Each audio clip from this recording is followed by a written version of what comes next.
sports nutrition guidelines. The funny thing is that people want to look like these fit, athletic people, yet they don't see themselves as someone who is going to eat like an athlete. An athlete fuels for performance. An athlete fuels for recovery. They spend most of their time away from dieting. You want to look like these people, but you're not willing to do what those people do because you don't think that is a way. It seems too simple. And as soon as you get rid of all the frills, all the additives, all the salt, sugar, whatever that is, you're left with the bare basics of just basic food. And that is the same with nutritional information. As soon as you get rid of all the frills and fluff online, and we tell you as it is, because I could easily say, hey, I got this body, I'm low carb, I do this, I do that, that sells. Just like people do with their booty workouts. They do these banded things. And I can assure you that they did not grow their booty doing booty band workouts, because that shit is grown from lifting heavy ass weight. People that don't want to look like the general population, because the general population look like they don't lift.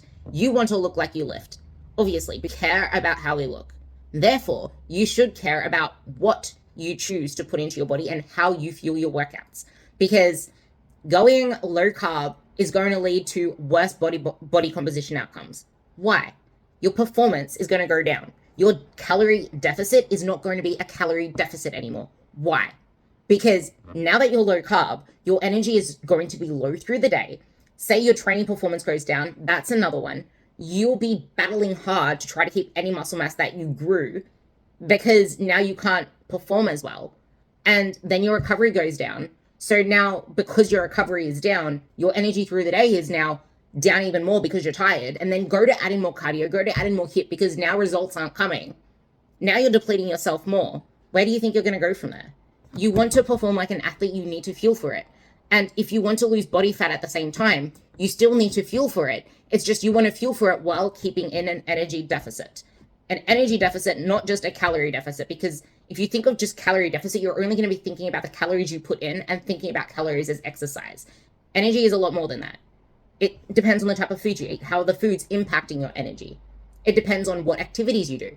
How is your training activity or your cardio activity going to impact the activity for the rest of the day? Because I can assure you that people try to add in more cardio actually end up gaining more weight long term because now they're so depleted.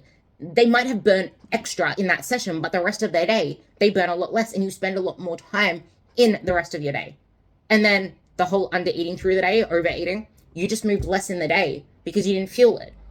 And the other thing that I was trying to put one and one together and I visualized it and something just clicked. If you aren't fueling your training, you're going to keep your cortisol levels high because the only way, like you wake up with naturally high cortisol anyway, like that's natural.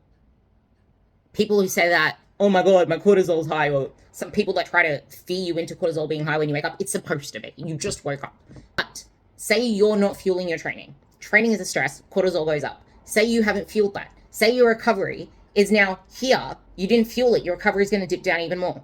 You don't refuel that. You haven't optimized recovery. You might eat something small after or have a protein shake. That wouldn't be enough to fill in the hole that you dug a majority of the time. Then comes nighttime. Your body is going to be wanting to make up all that energy back. It's going to be wanting to be recovered.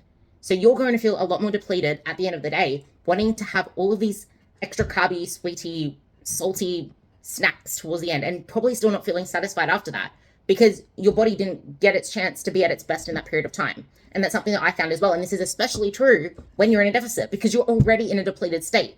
Like maybe if you're in maintenance and surplus, it doesn't matter as much as it does in a deficit. When you're in a deficit, this shit matters.